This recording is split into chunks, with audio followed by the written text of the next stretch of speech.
Bonjour, merci de visualiser ce message dans le cadre d'un service en ligne. Mon nom est Bertoli Gaspard. Je suis le pasteur d'une nouvelle église à Montréal, l'église La Mission. Il nous a été recommandé par le gouvernement d'éviter des rassemblements en personne. Par ailleurs, je suis ici chez moi en train de vous parler puisque nous vivons une crise sanitaire. Donc, on est dans un compromis circonstanciel jusqu'à ce que nous puissions revenir à des rassemblements physiques, parce que j'ose croire que c'est temporaire. Pourquoi? Parce qu'il n'y a rien de mieux de se réunir en personne, puisque nous sommes des êtres relationnels. Vous savez, le monde est confronté à l'heure actuelle à une pandémie, une crise sanitaire, le coronavirus. J'aimerais vous dire ceci, c'est une dure réalité qui nécessite une évaluation honnête. Vous savez, ce virus a infligé des conséquences dévastatrices au niveau de la mortalité et aussi sur le plan de la perturbation des modes de vie. Écoutez, vous vous rendez compte, ce petit virus à peine visible, tout petit, nous trouble nos vies. C'est tout de même incroyable. Et puis, j'aimerais être vraiment résolu sur ce principe. Vous savez, en temps de crise, nous nous tournons vers la parole de Dieu pour être guidés, pour être réconfortés. Alors que les reportages médiatiques, informations sur les réseaux sociaux et la chute du marché boursier peuvent plonger les individus dans la panique. On entend des gens qui sont paniqués. Ils peuvent pareillement plonger les gens dans l'anxiété. Cependant, j'aimerais vous dire ceci, ça c'est très important. Centrez votre vie sur Jésus-Christ. Rester connecté sur lui peut calmer ses angoisses. Vous savez, le Covid-19 nous a confinés dans nos demeures respectives totalement. Il y a, comment je peux vous dire ça, un isolement social.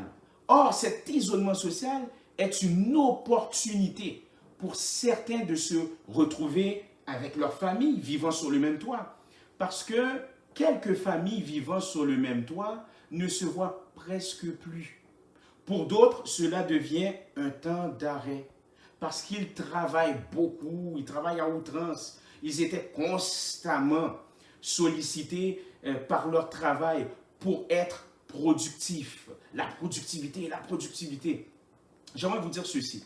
En passant, il n'y a rien de mal à être productif. Mais certains employeurs poussent le bouchon un peu trop loin. Ils exagèrent là. C'est incroyable, ils exagèrent. Mais ce qui peut résulter aussi à un épuisement professionnel. Donc, cette crise pandémique leur permet de se reposer, prendre une pause, boire un petit café avec du lait carnation. Moi, j'aime ça, là. Bon, je ne sais pas pour vous, mais moi, j'aime ça, prendre mon petit café, puis je mets un petit lait carnation. Bref, prendre une pause, c'est ça l'idée. Par contre, on va se l'avouer, cette crise s'avère très difficile pour certaines personnes. Très difficile parce que cela touche leurs finances personnelles. Ah oui, ça touche leurs finances personnelles. D'autres doivent revoir la logistique de leur famille. Moi, c'est mon cas, là. D'autres doivent revoir la logistique de leur entreprise, voire même les églises. Ce n'est pas évident. Vous savez, cette semaine, je parlais avec ma femme, Cynthia. Elle m'a dit que ce qui se passe maintenant est une épreuve pour l'Église. Ah oui, c'est une épreuve pour l'Église. Elle a totalement raison. Nous vivons tous une épreuve. Et ce, à plusieurs niveaux en passant. Le leadership est mis à l'épreuve. Les personnes constituant l'Église, notamment les membres, sont mises à l'épreuve également. Si bien que cette épreuve va mettre en lumière en qui nous mettons réellement confiance. Ah oui, en qui nous mettons réellement confiance. Nous passons tous un test, nous passons tous un examen. Faisons-nous confiance entièrement à Jésus-Christ pour nos finances personnelles? Pour nos emplois, pour certains la santé, faisons-nous entièrement confiance en Jésus pour qu'il ne manque rien? Regardez, pour ceux qui vivent déjà dans la précarité, avons-nous confiance envers Jésus-Christ pour qu'il continue à prendre soin de nous jour après jour, quotidiennement?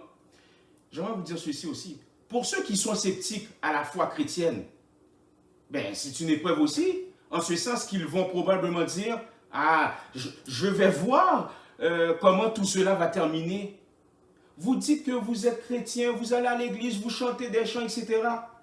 Alors, en étant dans cette crise, je vais voir si votre Dieu est réel. Je vais voir aussi si vous avez toujours des convictions. Je vais vous dire un truc. Si le Seigneur permet, c'est pas que je souhaite ça là, mais si le Seigneur permet que la crise continue pendant des mois, l'Église va-t-elle se tenir debout ou elle va s'écraser? C'est une question qu'il faut se poser, mes chers amis. Quoi qu'il en soit, l'Église, les croyants sont éprouvés sévèrement. Et pour ceux qui sont habitués avec l'Église à mission, j'aimerais continuer la série de ce mois, Rentre dans ton mandat. Nous sommes dans le livre d'Esther et l'objectif de ce message est de vous aider à apprendre, à croire et à avoir une confiance absolue en Dieu, même lorsque nos vies sont chamboulées. Car il peut renverser des circonstances qui semblent irréversibles et donner un sens à la vie quand rien ne semble fonctionner. Donc, le titre de mon message ce matin, « Savoir passer à travers la crise ». Et mon message sera inspiré du livre d'Esther, chapitre 7, versets 1 à 6. Donc, je lis pour vous. Le roi Aman se rendit au banquet donné chez la reine Esther. Ce second jour, de nouveau, le roi dit à Esther, pendant qu'on buvait le vin, « Quel est l'objet de ta demande? Il te sera accordé. Que désires-tu? Même si tu réclames la moitié du royaume, tu l'obtiendras. » Maintenant, verset 3. La reine Esther répondit, « Si j'ai trouvé grâce à tes yeux, roi, et si tu le juges bon, accorde-moi la vie sauve. Voilà ma demande. Et sauve mon peuple, voilà mon désir. » Maintenant, verset 4. En effet, nous avons été vendus, mon peuple et moi, pour être exterminés, massacrés, supprimés. Et si encore nous avions été vendus pour devenir des esclaves et des servantes, j'aurais gardé le silence. Mais l'adversité ne saurait compenser le préjudice ainsi causé au roi. Verset 5. Prenant la parole, le roi Assyrus demanda à la reine Esther, « Qui est-il et où est-il celui qui a projeté d'agir de cette manière? » Verset 6. Esther répondit, « L'homme qui est notre adversaire, notre ennemi, c'est Aman, le misérable que voici. » Aman trembla de terreur devant le roi et la reine. Parole du Seigneur. Laissez-moi vous expliquer le contexte. Il faut bien comprendre le contexte de cet extrait de récit d'Esther. Le récit débute avec une grande fête qui dure des mois, organisée par le roi de Perse. Le roi de Perse était un fêtard, un grand fêtard. Or, le roi de Perse bannit sa femme, la reine Vashti, après qu'elle eut refusé de venir à sa fête. Bon, du coup, le roi cherche une nouvelle épouse et Esther, qui est d'origine juive, deviendra, ou du moins devient la reine à la place de Vashti. Au fil du temps, Aman, un fonctionnaire de haut rang, conseiller du roi, est en colère parce que Mardoché, qui est le cousin et père adoptif d'Esther, a refusé de se prosterner devant lui. vous savez, c'est un homme de principe, c'est un homme de foi, donc c'est normal qu'il ne s'est pas prosterné. Donc Aman complote de tuer chaque juif en une seule journée et il a eu l'approbation du roi par décret irréversible. Mardoché, maintenant, demande de l'aide à Esther, mais il y a un problème. Elle ne peut pas parler au roi que s'il l'invoque, sinon elle meurt. Elle ne peut pas arriver comme elle veut devant le roi, hey, chérie, etc. Non. Esther maintenant décrète un jeûne et intercède pour son peuple. Alors Esther constate que c'est un problème spirituel à la base. Donc, ça prend une solution spirituelle. Problème spirituel, ça prend une solution spirituelle. Toujours est-il qu'Esther invite le roi et Aman à 2 banquets. Le roi maintenant va honorer Mardoché, car ce dernier l'avait sauvé d'un complot d'assassinat politique. Parce qu'il y avait des assassinats politiques à l'époque. Et le roi va faire ceci, le roi de Perse va humilier Aman. Maintenant, Esther expose le complot de Aman au roi et ce dernier fait tuer Aman. Ce fut la première victoire. Ainsi, Esther et Mardoché renversent le plan diabolique de Aman. Maintenant que j'ai expliqué le contexte, comment ce récit peut-il nous informer dans nos temps actuels, aujourd'hui? Mais j'aimerais vous dire ceci. Dans un premier temps, le Seigneur peut utiliser des circonstances négatives, même le mal et des personnes pour accomplir son mandat. Regardez, si vous ne le savez pas, quand vous êtes frappé par l'ennemi ou par une situation fâcheuse, vous pouvez réagir en fonction de ce que vous voyez essentiellement. Mais il y a un défi là. Le défi dans tout ça, c'est la constance, c'est être constant. Le Seigneur peut agir avec bienfaisance dans une situation fâcheuse, moi je le crois là, pertinemment. Notamment, justement, ma femme se plaignait des bouchons de circulation à Montréal pour aller travailler. Et il n'est pas sans rappeler, pour ceux et celles qui vivent dans des grandes villes, notamment comme Montréal, on perd énormément de temps lorsqu'il y a congestion routière à Montréal. Justement, une étude sortie il y a environ 2 ans par la firme internationale Henrix mentionne que les Montréalais ont perdu 50 heures dans les embouteillages en heure de pointe, soit de 6 heures à 9 heures et 15 heures à 18 heures. Et ma femme priait constamment. Elle rêvait de travailler de la maison, le télétravail. Eh bien, à cause de cette crise sanitaire que nous vivons, son employeur a permis aux employés de travailler de la maison, notamment le télétravail.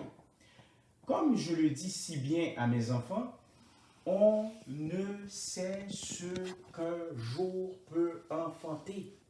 Lors des situations fâcheuses, faisons confiance au Seigneur. Faisons confiance au Seigneur.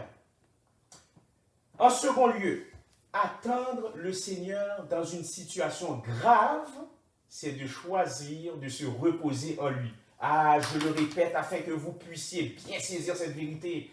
Attendre que le Seigneur, dans une situation grave, attendre le Seigneur dans une situation grave, c'est de choisir de se reposer en lui. Nous ne pouvons pas savoir combien de temps il faudra au Seigneur afin qu'une situation grave s'ajuste, car il y a tellement d'éléments à considérer. Mais parce que vous avez choisi de lui faire confiance, parce qu'il faut au prime abord lui faire confiance, vous allez le constater. Vous allez le ressentir aussi. Vous saurez quand le Seigneur se manifestera. Je le constate avec l'expérience. Ça va se faire soudainement. En d'autres mots, de manière inattendue. Bon, mais j'ai une petite mauvaise nouvelle. On va se dire les vraies affaires. On va se dire les vraies choses. Inversement, le Seigneur peut laisser les choses empirer, empirer avant que tout va pour le mieux, avant que tout va bien. Vous allez probablement me dire, hey là, pourquoi un Dieu d'amour peut-il permettre une situation pareille? Je vous rappelle que c'était le cas de le récit d'Esther. Son entourage a probablement dit la même chose à Esther. Mais pourquoi le Seigneur permettrait-il des adversités bizarres, des choses weird dans nos vies, des crises dans nos vies? Mais parce qu'il est capable de vous amener au plus bas, afin que vous puissiez découvrir qui il est. Aïe, aïe, aïe. Qui il est en réalité. Certaines fois, c'est dans l'adversité qu'on découvre quel Dieu que l'on sert et qu'il n'est pas le fruit de notre imagination. Ah, c'est dans l'adversité que vous allez découvrir qui est Dieu dans votre vie. Mais encore faut-il rester en lui. Et enfin, le Seigneur peut inverser les circonstances les plus irréversibles. Ah oui, il peut le faire. Heureusement, notre Seigneur est un Dieu de renversement. Ce que j'entends par là, il peut changer les circonstances apparemment irréversibles. C'est le cas là, avec le coronavirus. Certaines personnes disent « Oh, on ne sait pas, c'est irréversible. » Mais en un instant. Pourquoi? Parce que le Seigneur fait ce qu'il veut. Il est le Dieu créateur. Il est maître des circonstances. Je parle de renversement économique. Il peut le faire. Renversement politique, il peut le faire. Personne, je l'ai dit, personne n'a le dernier mot dans la vie d'un chrétien. Personne. Parce que Dieu a le dernier mot, Dieu peut faire ce qu'il veut. Seul le Seigneur a le dernier mot, je répète. Il peut permettre que ses enfants soient délivrés à ses fins. Par ailleurs, c'était le cas pour Esther et Mardochée. Et c'est le cas pour nous. J'aimerais sincèrement nous encourager. Savez-vous pourquoi? Parce que son plan du royaume est plus grand qu'une personne. Aïe, aïe, aïe. Son plan du royaume est plus grand qu'une crise financière. Parce que son plan du royaume est plus grand qu'une crise sanitaire. Oh oui, une crise sanitaire. Parce que son plan du royaume est plus grand qu'une tempête. Le Seigneur règle les circonstances. Il y a le principe de l'inversion émotionnelle aussi. Lorsque le Seigneur renverse votre circonstance, n'est-ce pas? Il veut essuyer vos larmes. Lorsque le Seigneur renverse votre circonstance, il va changer la tristesse en joie. Bien qu'il y ait encore beaucoup d'incertitudes, je n'en disconviens pas, à l'heure actuelle. Notre Seigneur est constant. Notre Seigneur est constant. Notre Seigneur est immuable. Notre Seigneur est tout-puissant. Pas seulement aujourd'hui, mais à jamais. Et j'aimerais faire une prière pour vous. Si toutefois vous n'avez pas accepté Jésus-Christ, priez avec moi s'il vous plaît. Mon Père céleste, en Jésus-Christ, je sais que je suis pécheur. Je sais que j'ai raté la cible à propos de ma vie. Je te demande, ô Seigneur, pardon. Je crois que le Seigneur Jésus-Christ est ton Fils. Je crois qu'il est mort pour mes péchés, pour mon péché, et que tu l'as ramené d'entre les morts. Seigneur Dieu, entre dans ma vie, Père éternel. Remplis-moi d'amour. Remplis-moi, Seigneur Dieu, de ta vie. Et remplis-moi d'assurance. Et guide ma vie vers ta volonté. Je prie cela. Amen et amen. Et j'aimerais sincèrement nous encourager. Nous allons passer à travers cette crise. Non seulement que nous allons passer à travers cette crise, mais il y aura aussi d'autres crises. Ce n'est pas la dernière. Il y aura aussi d'autres crises. Si nous sommes capables, par l'Esprit de Dieu, à passer à travers cette crise, le Seigneur va nous accompagner aussi dans les autres crises ultérieures. Vous savez pourquoi? Parce que Jésus-Christ lui-même a passé aussi à travers cette crise. Il a passé aussi à travers une crise qui fut essentielle. La crise, c'était la croix. Il a passé à travers la croix. Et l'aboutissement de cette crise, eh bien, ce fut la résurrection. Or, si Jésus a passé à travers une crise existentielle, or, n'eût été de cette crise, on ne serait pas sauvé, hein, n'est-ce pas? Et l'aboutissement de cette crise, c'est la résurrection, eh bien, nous allons aussi ressusciter à travers cette crise. Écoutez, soyez encouragés, je m'encourage également, je suis très excité, soyez encouragés par ce message et que Dieu vous fortifie à passer à travers cette crise. Amen. Et j'aimerais vous dire ceci, vous savez, nous sommes une nouvelle église et j'inviterai les membres de l'église, la mission, ainsi que ceux qui nous suivent à nous supporter également. Donc, vous pouvez, n'est-ce pas, de faire un don volontaire, une offrande à l'église La Mission à commercial gmail.com et le mot de passe est mission en minuscule. Que Dieu vous bénisse et merci infiniment pour votre générosité.